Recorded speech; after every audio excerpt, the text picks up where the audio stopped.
नमस्कार, मैं हूं Amod Srivastava. Amazing thought, amazing message, amazing information की दिशा में आज एक कदम और आगे। आज की इस जानकारी का विषय है भगवान तिरुपति बालाजी मंदिर के ऐसे रहस्य जिन्हें जानकर आप दंग रह जाएंगे। आपको मेरा ये वीडियो पसंद आए तो लाइक करें, शेयर करें और लाल बटन दबाकर सब्सक्राइब अवश्य करें। अंत में बेल आइकन दबाना ना भूलें। भगवान तिरुपति बालाजी को भारत के सबसे अमीर देवताओं में से एक माना जाता है। तिरुपति जी के दरबार में बड़े से बड़े अमीर और गरीब से गरीब दोनों प्रकार के ही लोग प्रतिदिन आते जाते हैं। हर साल लाखों लोग भगवान का आशीर्वाद लेने के लिए तिरुमाला की पहाड़ियों पर भीड़ लगाते हैं, एकत्रित होते हैं और भगवान के आशीर्वाद के लिए जाते हैं। माना जाता है कि भगवान तिरुपति बालाजी अपनी पत्नी पद्मावती के साथ तिरुमाला में निवास करते हैं। भगवान तिरुपति बालाजी अपनी पत्नी पद्मावती के साथ तिरुमाला पर्वत में निवास करते हैं। ऐसे कहा जाता है कि यदि कोई भक्त, ऐसा माना जाता है कि यदि कोई भक्त कुछ भी सच्चे दिल से मांगता है तो भगवान उसकी सारी की सारी मुरादें पूरी करते हैं। और वे लोग जिनकी मुराद भगवान पूरी कर देते हैं, वे अपनी इच्छा के अनुसार वहां पर अपने बाल, अपने केश का दान करके आते हैं। वे अपनी इच्छा अनुसार वहां पर अपने बाल का दान करके आते हैं। तिरुपति बालाजी का मंदिर आंध्र प्रदेश के तिरुमाला पहाड़ों में है। इस मंदिर में बहुत बड़े और अमीर लोग आते हैं और वे अपनी इच्छा के अनुसार बेहद दान भी करते हैं। बड़े बड़े अमीर रईस लोग इस मंदिर में आते हैं और अपनी स्वेच्छा के अनुसार इस मंदिर में, इस परिसर में दान भी करते हैं। इस कारण से आज ये मंदिर अमीर मंदिर में गिना जाता है। आपको यह जानकर आश्चर्य होगा कि भगवान तिरुपति बालाजी को वेंकटेश्वर, श्रीनिवास और गोविंदा के नाम से भी जाना जाता है। भगवान तिरुपति बालाजी को वेंकटेश्वर, श्रीनिवास और गोविंदा के नाम से भी पुकारा जाता है। इस मंदिर के बहुत ज्यादा विख्यात होने का कारण यहां के कुछ अद्भुत चमत्कार हैं।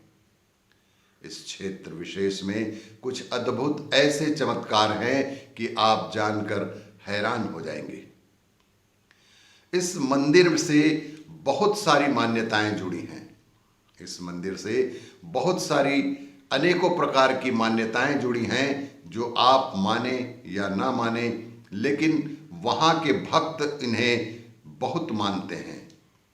इस रहस्य से संबंधित बातें जिस सबसे आज तक आप अनभिज्ञ थे, तो जानिए आज हम आपको तिरुपति बालाजी मंदिर के ऐसे ही रहस्यों की चर्चा करेंगे जिन्हें जानकर आप आश्चर्यचकित हो जाएंगे। कहा जाता है कि इस मंदिर में वेंकटेश्वर स्वामी की मूर्ति पर लगे हुए बाल असली हैं। कहा जाता है कि इस मंदिर में श्री वेंकटेश्वर स्वामी की मूर्ति पर लगे हुए बाल असली हैं और ये कभी भी उलझते नहीं हैं और हमेशा ही हमेशा मुलायम बने रहते हैं। लोगों का मानना है कि ऐसा इसलिए है क्योंकि यहां पर वे खुद भगवान विराजिते हैं। कहा जाता है कि जब 18वीं शताब्दी में मंदिर की दीवार पर ही कुछ लोगों को फांसी दी गई, 18वीं शताब्दी में मंदिर की दीवार पर ही कुछ लोगों को फांसी दी गई थी, तब से खुद वेंकटेश्वर स्वामी जी मंदिर में प्रकट होते रहते हैं। इस मंदिर को पूरे 12 वर्षों के लिए बंद कर दिया गया था। उस समय इस मंदिर को पूरे 12 वर्षों के लिए बंद करवा दिया गया था, क्योंकि उस वक्त वहां के राजा ने कुल 12 लोगों को मौत की सजा सुना दिया था और मौत की सजा सुनाकर उन्हें मंदिर के गेट पे ही, मंदिर के द्वार पर ही लटका दिया था। अगर आप मंदिर में जाते हैं तो भगवान बालाजी की मूर्ति पे अगर कान लगा के सुना जाए तो आप आश्चर्यचकित हो जाएंगे। अगर आप मंदिर में गए तो भगवान बालाजी की मूर्ति पे अगर आप कान लगाकर सुने तो आप आश्चर्यचकित हो जाएंगे, क्योंकि जब आप कान लगाएंगे तो आपको समुद्र की आवाज सुनाई देगी। और इसी कारणवश हमेशा बालाजी की मूर्ति हमेशा ही नम और बेहद शीतल बनी रहती है। आपको यहां एक अजब सी शांति प्रतीत होगी। बालाजी की मूर्ति इतनी नम और शीतल होती है, इसी वजह से आपको इस स्थान पर बेहद शांति प्रतीत होती है। मंदिर में मुख्य द्वार के दरवाजे के दाईं ओर, मंदिर में मुख्य द्वार के दरवाजे के दाईं ओर एक छड़ी रखी है। इस छड़ी के बारे में कहा जाता है कि इस छड़ी से बालाजी के बाल रूप में पिटाई की गई थी, जिस कारणवश उनकी ठोड़ी पे चोट लग गई थी और तब से आज तक उनके ठोड़ी पे हमेशा हमेशा ही चंदन का लेप लगाया जाता है ताकि उनका घाव भर जाए। उस ठोड़ी पर थोड़ी सी चंदन की लेप प्रतिदिन लगाई ही जाती है। बालाजी के इस मंदिर में एक दिया हमेशा जलता रहता है। इसमें ना कभी तेल डाला जाता है और ना ही घी। इस दिए में न कभी किसी ने कोई तेल डाला और ना ही घी।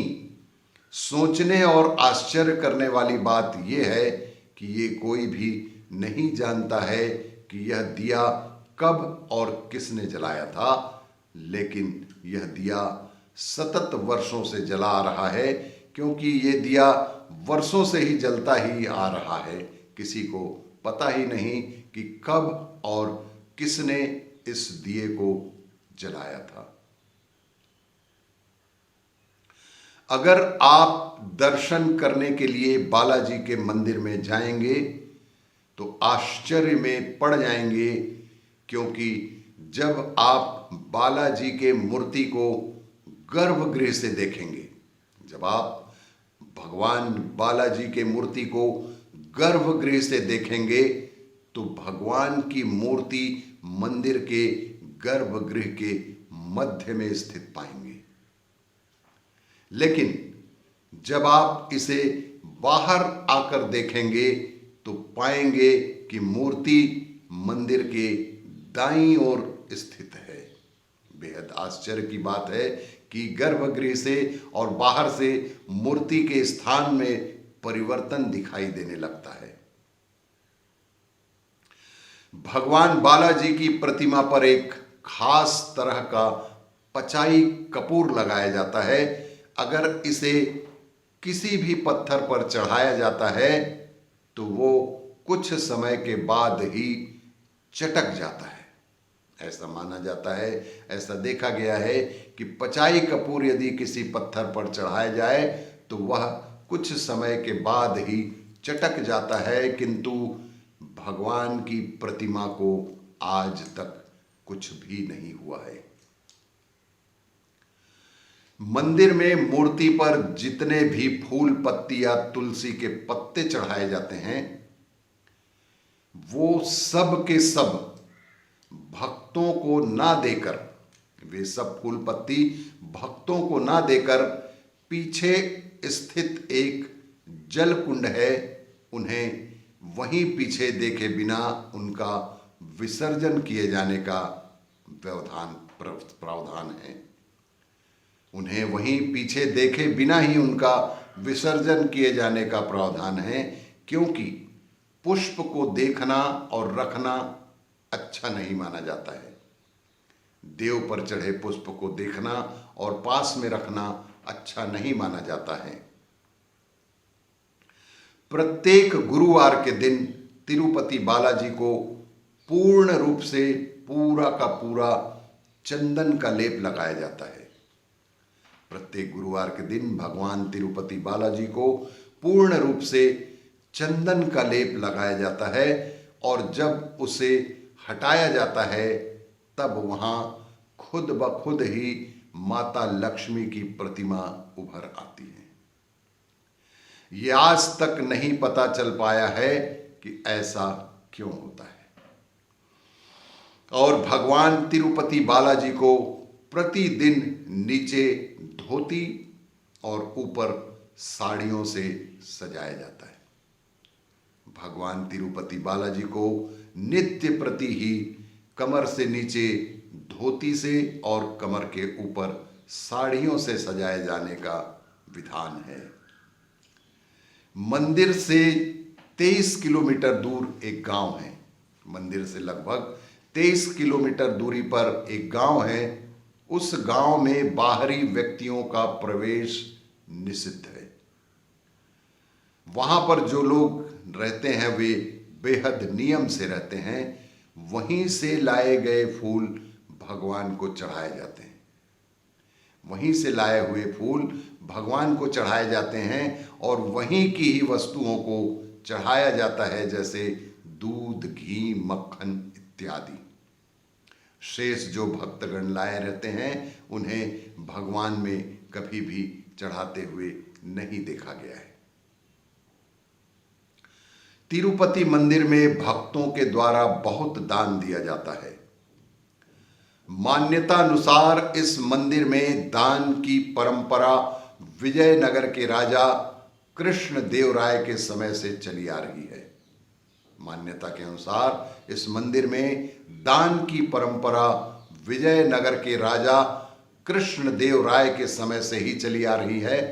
राजा कृष्णदेवराय इस मंदिर में हीरे, मोती, सोना, चांदी आदि आदि रत्नों का बहुत अधिक मात्रा में दान करते थे। और भी इसी तरह की जानकारियों के लिए देखते रहिए मेरा वीडियो। लाइक करें, शेयर करें और सब्सक्राइब अवश्य करें। धन्यवाद।